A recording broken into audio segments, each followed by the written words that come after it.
Magandang hapon uli. Ready? Andito na naman ako sa Robinson. Ang tatalakayin ko ngayon kung paano kumita si Mayor. Hindi na ako magbabanggit ng pangalan. Pero ang Mayor ang pinakamalaking kita. Kasi lahat sa kanya eh. Unang-una, vendor. Ang tagabantay pa, pulis.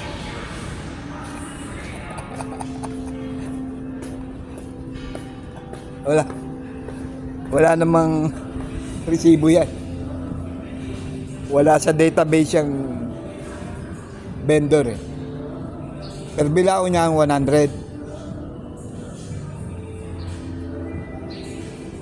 Kung may 150 kang vendor,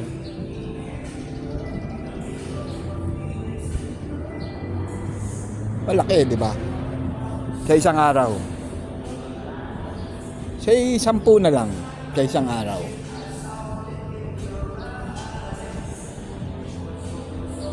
Isa yan. Sa isang buwan, 300. Malinis yun. Walang tax. Pangalawa, project. SOP yan, 10%. Matagal na yan, panahon na yan. Kaya nga minsan, kagagawa lang nung kalsada, binabakbak na naman eh. Sabi ko, kagagawa lang nito eh. Number 2 yun, project. Number 3,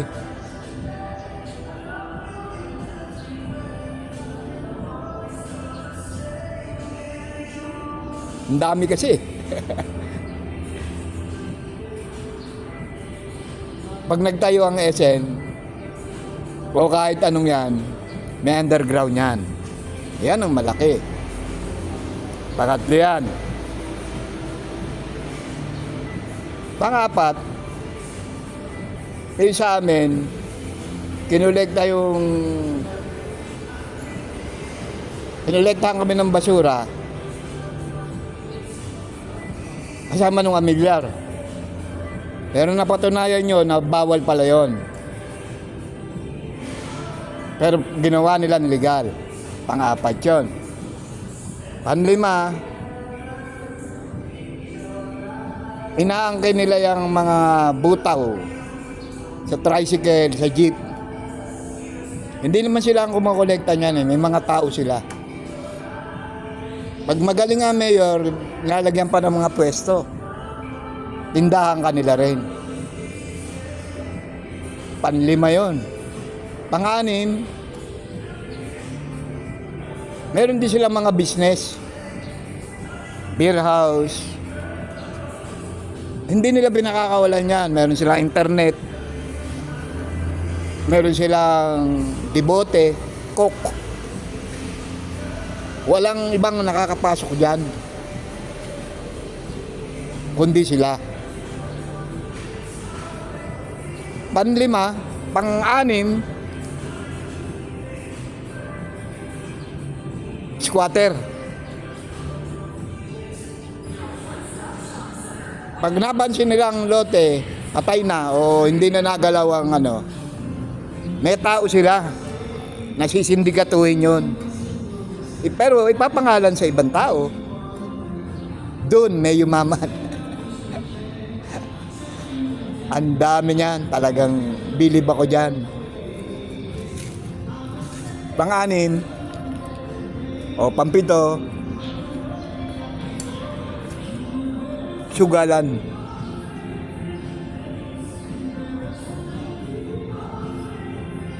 Kanila rin yan, pulis pa nagbabantay.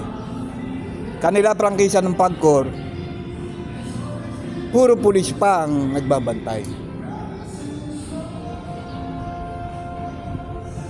Beer house, pulis din ang nagpapalakad. Pero legal yan, walang sumisita dyan.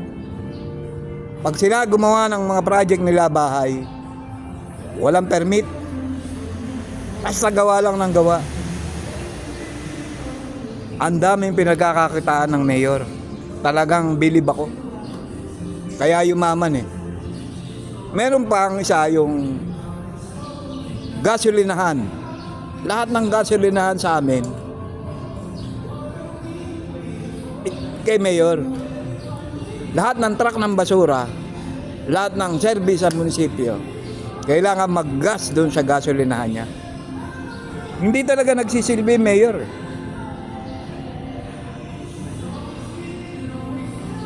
Nang kokopo ng mga negosyo.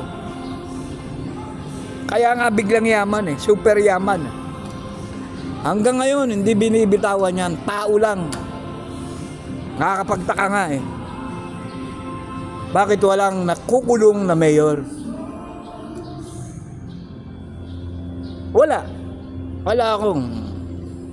Yung sa Wales, wala. Yung sa ngayon kay Bistek, wala rin. Yung kay Binay, wala rin. Walang nakukulong na mayor. Samantalang yung isang lolo, nagnakaw ng isang mangga, kulong. Utang inang buhay. Ang sarap. Sarap ng buhay ng mga mayor. Pati ang mga equipments sa munisipyo, kupo nila yan. Ganyan sila kaano. Bagay. Yun ang pananaw nila.